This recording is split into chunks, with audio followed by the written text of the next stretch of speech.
University.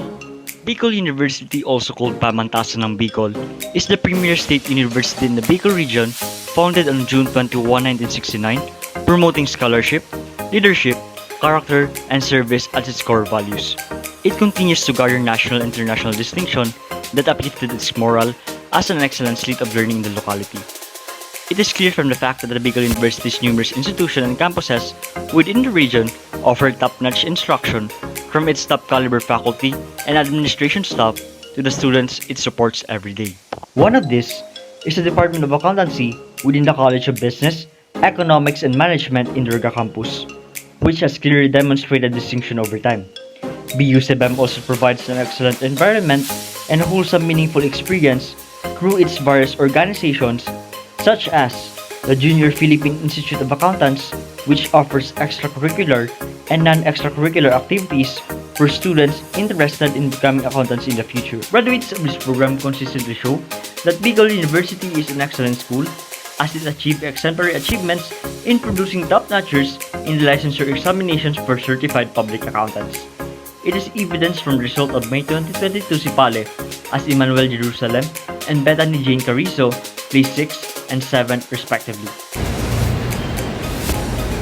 The university's accounting program is regarded as the cream of the crop, or one of the best courses offered by the Bicol University, as it provides students with the highest quality education and the necessary foundation in terms of business, economics, and management to cater for the local and national development.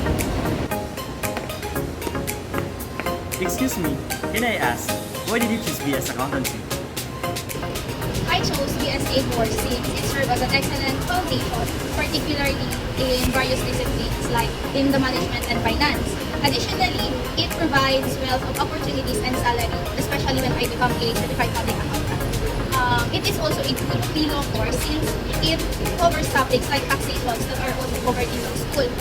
Additionally, the demand, fame, and opportunities will come naturally once I pass the board exam. And as a person who wishes to travel and work abroad, I think I have the necessary credentials to do so because I am well-versed in financial and accounting aspects. What are your experiences as a BSA student? So when you enter this course, you need to put your past behind you and let go all of the expectations you have against you. Everything here is a part of it, and it seems like you need to start from the very beginning, from the moment you begin learning and understanding, like it. But the difference is that no one here will look after you. So you need to be mature on your own and become self-sufficient.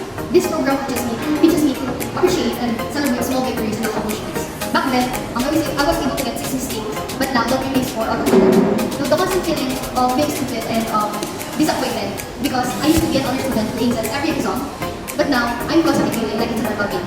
The pressure in the agony of reaching a 2.4 national grade are confused.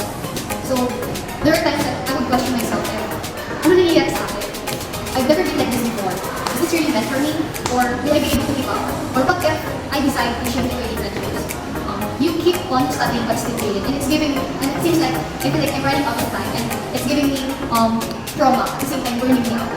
I think that this is the way to paano ko prove talaga na Bicol University is to provide a quality education. Hindi lang po ng mga they are producing sipaleng answers that just graduate. What is your goal as a student or as a future accountant? Second year BSA student, my short-term goal would be to pass on